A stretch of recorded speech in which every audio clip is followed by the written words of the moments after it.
ওম শান্তি। আজকের মুরলির তারিখ 15 ডিসেম্বর 2023, প্রাত মুরলি মধুবন। মিষ্টি বাচ্চারা, এ হলো পূর্ব নির্ধারিত অনাদি ড্রামা।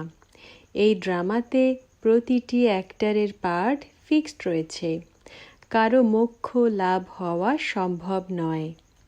প্রশ্ন: শিব বাবা হলেন অশরীরী। তিনি শরীরে কিসের জন্য আসেন, কোন কাজটা করেন এবং কোনটা করেন না? উত্তর: বাবা বলেন, বাচ্চারা, আমি এই শরীরে আসি শুধুমাত্র তোমাদেরকে মুরলি শোনাতে। আমি মুরলি শোনানোর জন্যই আসি। আমি মুরলি শোনানোর কাজ করি। আমি খাওয়া দাওয়া করবার জন্য আসি না। আমি এসেছি তোমাদেরকে নয়া রাজধানী দিতে। আর স্বাদ তো সে এনার আত্মাই নেয়।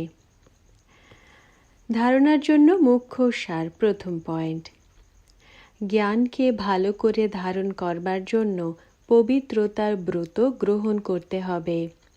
এখন হলো অন্তিমকাল, সেই জন্য এমন অভ্যাস করতে হবে যেন একমাত্র বাবা ছাড়া আর কেউ যেন স্মরণে না আসে।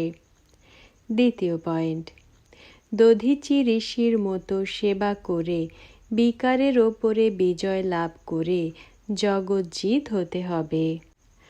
বরদান: সময়ের গতিশীলতা অনুসারে সর্বপ্রাপ্তিতে ভরপুর থেকে মায়াজিত হওয়া তীব্র পুরুষার্থী ভব।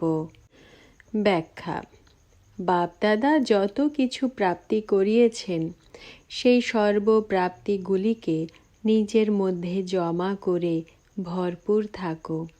কোনো রকমের অভাব যেন না থাকে। যেখানে ভরপুরতার অভাব রয়েছে সেখানে মায়া এসে ধাক্কা দেবে। মায়াজিত হওয়ার সহজ উপায় হল সর্বদা প্রাপ্তিগুলির দ্বারা ভরপুর থাকা। কোনো একটি কিছুরও প্রাপ্তির থেকে বঞ্চিত থেকে যেও না। সর্বপ্রাপ্তি যেন থাকে। সময়ের গতিশীলতার অনুযায়ী যে কোনো সময় যা কিছু হতে পারে, সেজন্য তীব্র পুরুষার্থী হয়ে এখন থেকেই ভরপুর হও। এখন নয় তো কখনো নয়। স্লোগান: সত্যতা আর নির্ভয়তা একসাথে থাকলে কোনো কারণই বিচলিত করে দিতে পারবে না। ওম শান্তি।